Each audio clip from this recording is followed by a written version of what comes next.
Meio-dia, 4 minutos. A gente começa com a promessa que a gente fez na sexta-feira passada, quando o Paulo Roque adiantou pra gente, né? Que uma pessoa que comentou com ele de um super endividamento, a gente vai conversar sobre essas situações agora.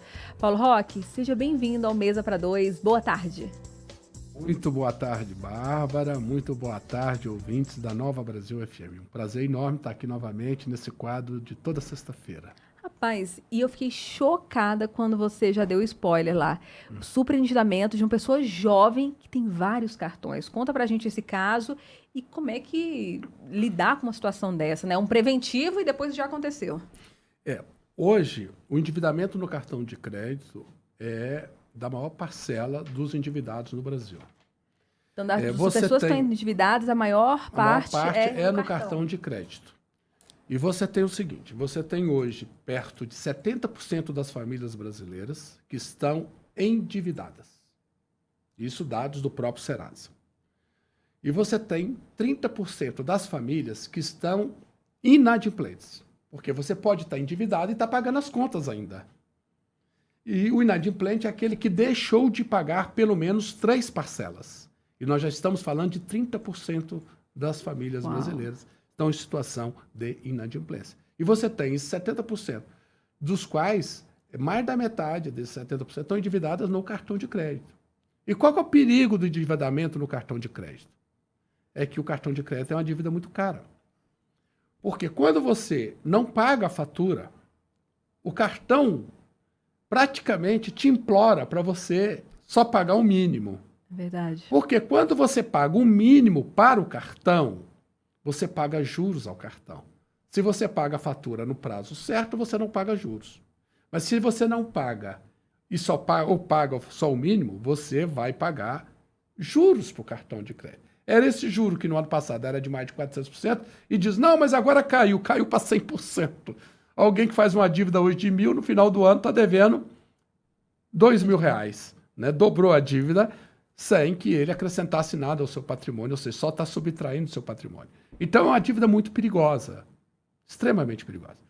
E aí eu recebi uma mensagem de uma mãe preocupada com a situação da filha.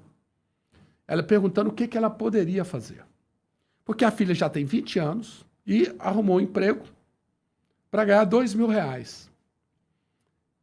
E ela hoje tem 7 cartões. Cara, não consigo nem imaginar nem tanto lugar para ter 7 cartões. Ela tem 7 cartões. E nos 7 cartões, a mãe, na mensagem, explica que ela tem 3.000 de limite em um, tem 4.000 em outro, 2.500. No somatório, ela está com R$25.000 à disposição, entre aspas, para gastar no mês. Então, o que essas pessoas fazem? Elas vão comprar algo, esse mês eu não uso esse cartão, utilizo o outro, e vai fazendo ali aquela escala dentro dos cartões, só que em todos eles, ela não consegue, na grande maioria das situações, pagar a fatura. Até porque a renda dela é baixa. Então, certo, ela tem uma renda de 2.000, ela não poderia ter um cartão com uma renda com um limite tão superior. Ah, mas aí vai dizer a empresa do cartão de crédito. Não, eu dei um limite para ela compatível com o contra-cheque dela. Só que ela tem mais 7 cartões. Multiplicando isso, esse limite que é de 3.500 para esses 7 cartões, ela está com R$25.000 à disposição. Então, uma pessoa dessa, ela torna-se facilmente endividada. Torna-se facilmente inadimplente.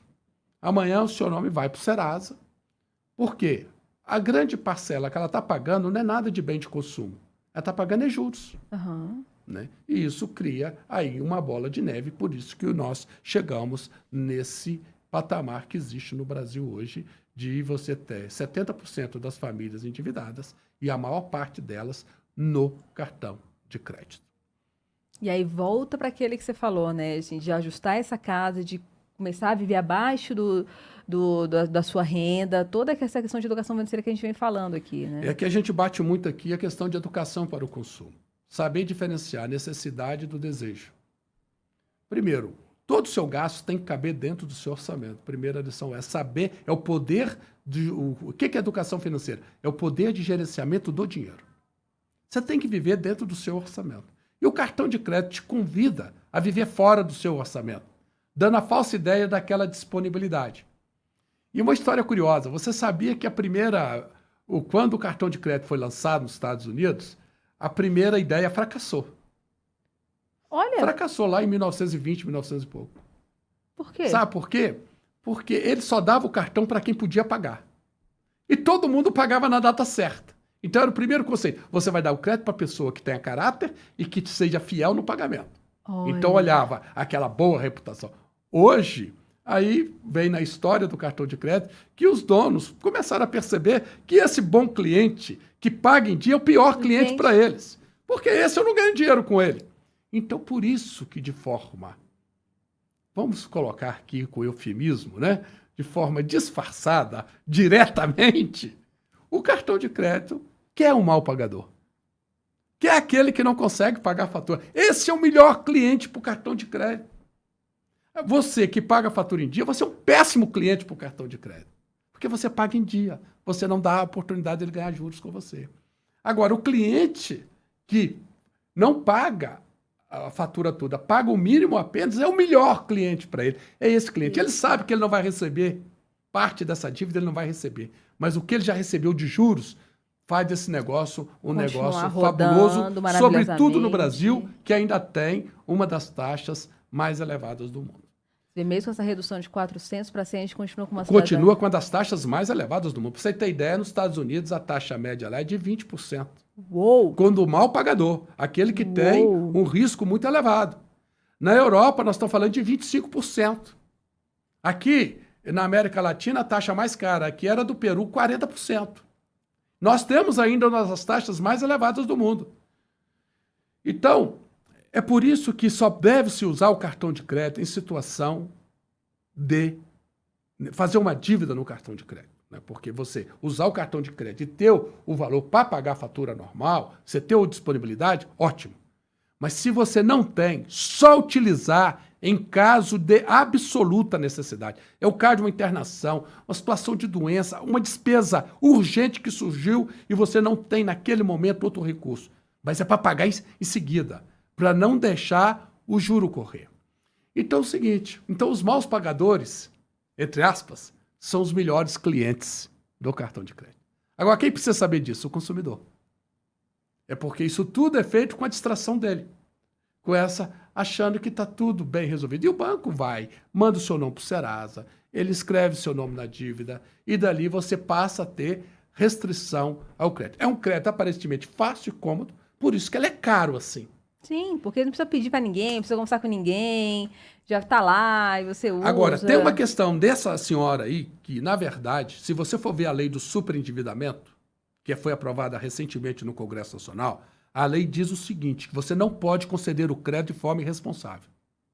Quando essa jovem recebeu 7 cartões de crédito, o crédito foi concedido a ela de forma irresponsável. Por quê? Não houve uma... O cartão de crédito teria que... Você tem outros cartões de crédito? Essa informação o consumidor... ele pode pedir ao consumidor e o consumidor é obrigado a dar. Você tem outros... Olha, então como é que uma renda dessa você tem mais cartões de crédito? A empresa de cartão de crédito não faz essa averiguação. Não faz essa averiguação. Porque ela sabe que a chance de você pagar é grande, mas é quando você não paga em dia é que ela ganha. Então, na lei do superendividamento está lá um artigo bem claro. Primeiro, o fornecedor de crédito não vai conceder o crédito de forma irresponsável. Antes de conceder o crédito, o que pede a lei? Que ele avalie a capacidade de pagamento do consumidor. E ele não faz essa avaliação de uma maneira criteriosa. E acaba levando as pessoas a uma situação de superendividamento, como chegou uma senhora também, me consultou. Ela tem um salário de próximo a R$5.000 e está devendo hoje R$100.000 no cartão de crédito, em 3 cartões de crédito. Então, exatamente, porque a pessoa acabou financiando viagens. Nesse caso dessa senhora, o que ela fez? Não, eu estava aqui muito estressada no Brasil, eu resolvi fazer uma viagem para o exterior. Hoje me arrependi dessa viagem, não precisava nada ter feito essa viagem. Mas só que essa viagem, ela financiou toda no cartão de crédito. Com 5 mil reais, ela não conseguiu pagar. Resultado, está pagando juros. Então vem a questão da necessidade e do desejo. Ela tinha o desejo de fazer uma viagem. Se ela tivesse recurso sobrando, ótimo. Mas era necessário? Não era necessário. O que ela criou hoje foi uma dor de cabeça. Ela disse, inclusive, estou deixando de dormir por conta dessa dívida. Imagina, 100 tá mil. Certo? E o pessoal só me cobrando o tempo todo. Então, a regra das 48 horas. Vai fazer? Viu alguma coisa que é interessante? E o fornecedor sabe disso, porque ele sabe, já tem estudo demonstrando, Bárbara, que a maioria das compras é por impulso, sabia? A maioria das compras é por impulso. É no emocional. O fornecedor pega o consumidor no emocional. Então, por isso que a regra dos 48 horas é importante para o consumidor não se auto-sabotar, não fazer a auto-sabotagem do seu patrimônio. E o que mostra o seguinte, que parte das pessoas que usa a regra das 48 horas, vou pensar, ou a regra de Minas Gerais, como a gente diria no Mineirês, a regra do depois, né? Depois eu vejo isso, né? Então, essa regra, ela ajuda o consumidor a não fazer despesas desnecessárias. Pense, reflita, porque no final a conta vai para você. Agora, um aviso aqui ao Ministério Público. Precisa investigar melhor a conduta das empresas de cartão de crédito que têm concedido crédito de forma irresponsável, como foi o caso trazido por essa mãe aqui. Porque uma vez que elas passam a responder investigações a respeito da concessão irresponsável do crédito, elas vão sofrer multas, e não são multas baratas, são multas pesadas, elas vão se sentir desestimuladas a continuar nesse tipo de prática. Exatamente.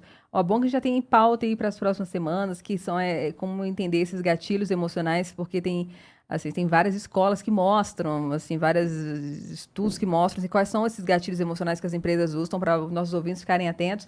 E também essas renegociações de dívidas são algumas das pautas para a gente, nas próximas semanas, discutir. Paulo Roque, muito obrigada pela sua participação daqui. Gente, ó, um detalhe, recebi aqui o direito do consumidor na sociedade da informação, que é tudo que a gente está falando aqui, né? Na sociedade da informação. É a tese de doutorado. É a tese de doutorado, está disponível aqui. Inclusive, fala para os nossos ouvintes, Paulo, compartilha suas redes sociais, onde o nosso ouvinte consegue mais informações, tanto sobre o livro, mas também sobre essas dicas que você dá sobre o direito do consumidor. Inclusive, sobre educação sobre o consumo, para o consumo, na minha tese, que mostra o trabalho que tem sido feito no mundo a respeito da educação para o consumo. A minha rede social é @PauloRoqueOficial, Instagram e também o Facebook. Então, deixa lá uma mensagem, se tiver alguma dúvida que a gente possa trabalhar aqui na coluna. Com o maior prazer, eu estarei respondendo como a dúvida dessa mãe, né? Esse desabafo dessa mãe que a gente trouxe aqui hoje, para que sirva de lição para outros consumidores. Agora, o que eu disse para essa mãe? Sugestão para essa mãe. Senta com sua filha, porque ela já tem 20 anos. Então, ela é autônoma juridicamente, ela tem capacidade. Então, no diálogo, tenta convencê-la a ficar só com o cartão e acabe com essas dívidas todas para ontem, porque isso vai ser dor de cabeça para todo mundo. E aí, como você falou, né? Vai escalonando, vai subindo, cada uma dessas, e depois é impagável. Enfim, valeu, Paulo. Muito obrigada pela participação aqui. Muito obrigado. Um grande abraço.